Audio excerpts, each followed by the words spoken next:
officiers, sous-officiers, soldats. Quand, à Vertières, le 18 novembre 1803, fut culbuté la redoute de la crête à Pierrot, que ce fut éteint le fracas des armes, que ce fut évanoui la dernière fumée de la dernière cartouche, ils ne savaient, les acteurs de cette héroïque journée, ils ne savaient pas qu'ils immortalisaient la seule révolte d'esclaves victorieux de l'histoire universelle. Ils n'imaginaient pas, pour les uns, que le succès venait de forger une armée nationale. Pour les autres, que la défaite était le prologue d'un départ sans retour. Vertières fut donc le sceau apposé sur un acte de naissance autant que sur un acte de divorce. Et depuis, sur tous les chemins de l'honneur, à tous les carrefours du destin de la patrie, sur toutes les avenues de la liberté menacée, l'armée en Haïti a vécu l'odyssée de la nation sans faillir à l'honneur. Aujourd'hui, 176 ans plus tard, nous voici réunis autour de notre armée pour commémorer son anniversaire et convier tous les citoyens à son exaltation.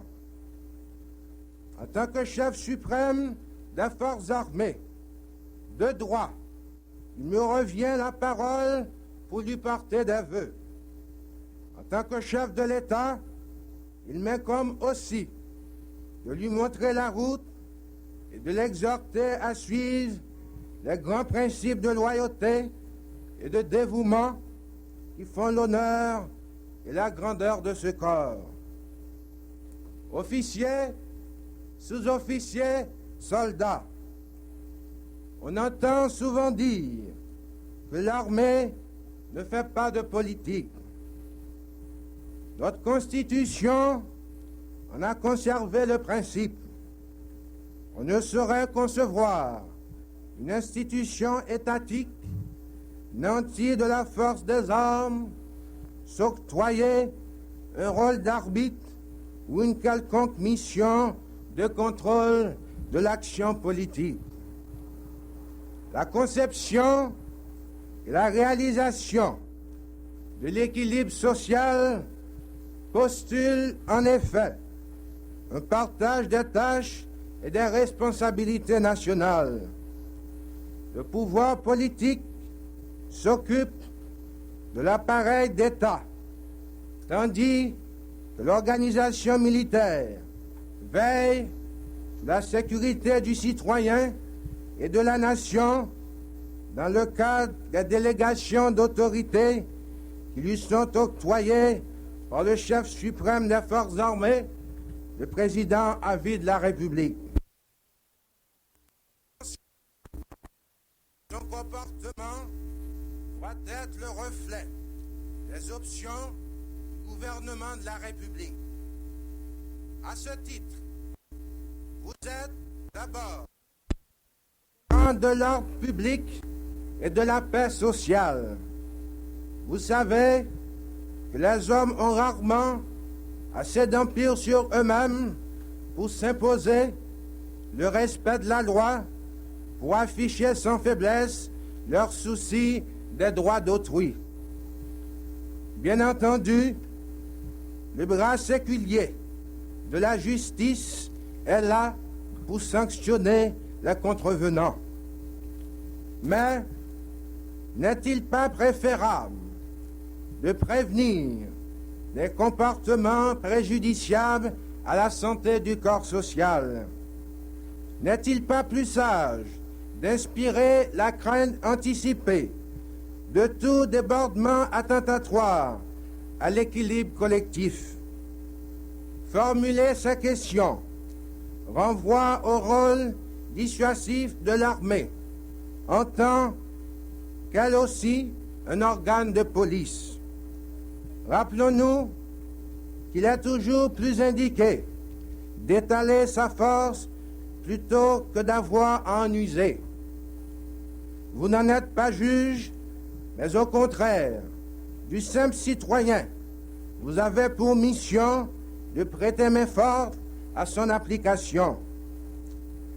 La quiétude des esprits, la paix, l'ordre public sont des biens précieux et rares.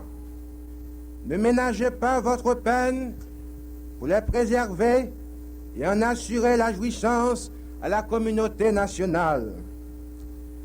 Il vous incombe ensuite d'être des exemples par votre sens de la discipline. Par discipline, je n'entends pas celle qui est votre apanage le plus courant, celle qui s'exprime du haut en bas de l'armée par l'obéissance stricte aux ordres du chef hiérarchique. Je veux plutôt parler de la discipline républicaine, qui est autant une philosophie du gouvernement de la cité, une attitude et un comportement envers le pouvoir civil. Elle est faite de la reconnaissance du caractère sacré de la charte constitutionnelle, du respect des institutions politiques et du culte de la volonté populaire, juge suprême de l'organisation de l'État.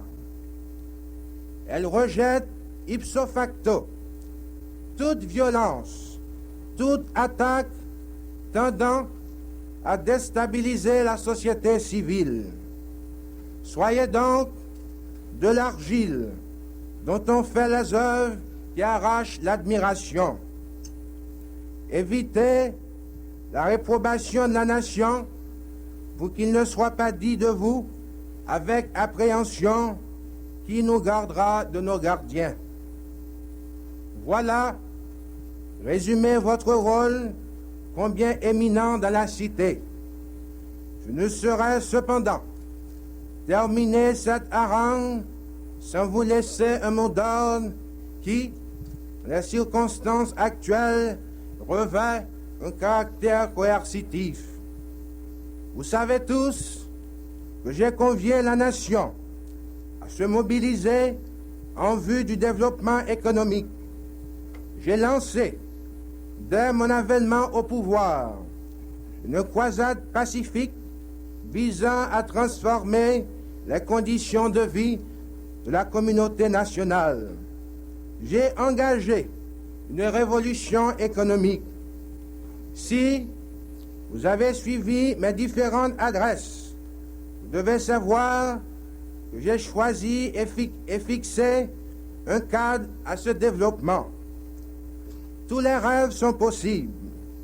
J'ai opté pour celui qui me semble le plus réaliste.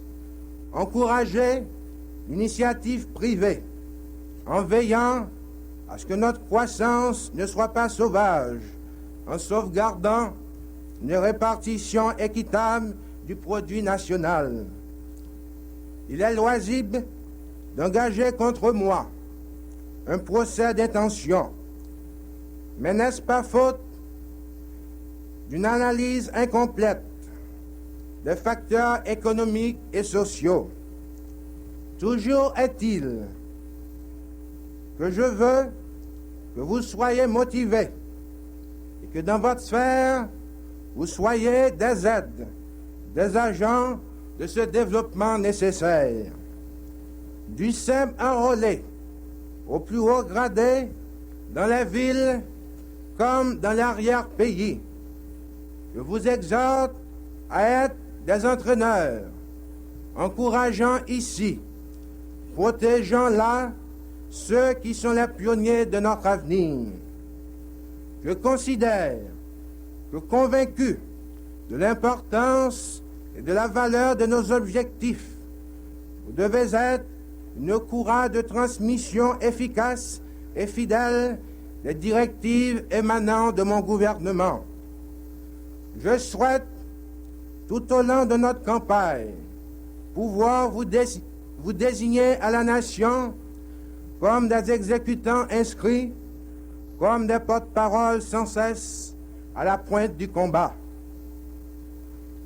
Officiers, sous-officiers, soldats, en ce jour du 18 novembre 1979, honneur à vous qui avez su rester fidèles à la continuité de la Révolution.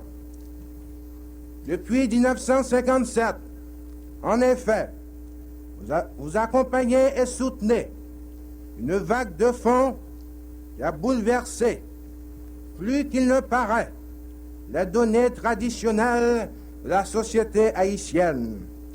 À l'heure où tant de nuages menaçants inquiètent notre Méditerranée américaine, à l'heure où tant de bouleversements ensanglantent notre continent désemparé, à l'heure où les esprits déroutés s'interrogent sur l'efficacité des vertus citoyennes, puissiez-vous être un rempart grâce auquel mon gouvernement pourra poursuivre son œuvre de régénération nationale.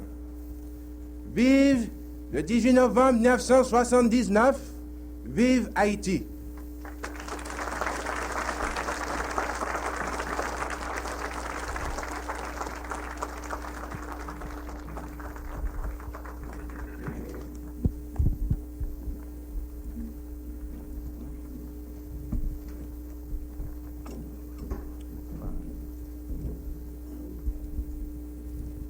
Commandant de bataillon, mettez vos bataillons au garde à vous.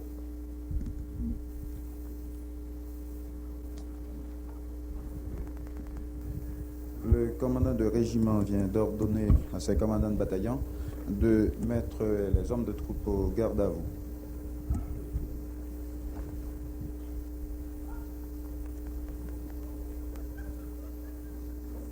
L'un après l'autre, les bataillons s'exécutent et l'état-major, le régiment, vient de prendre place pour le moment en arrière du commandant du régiment.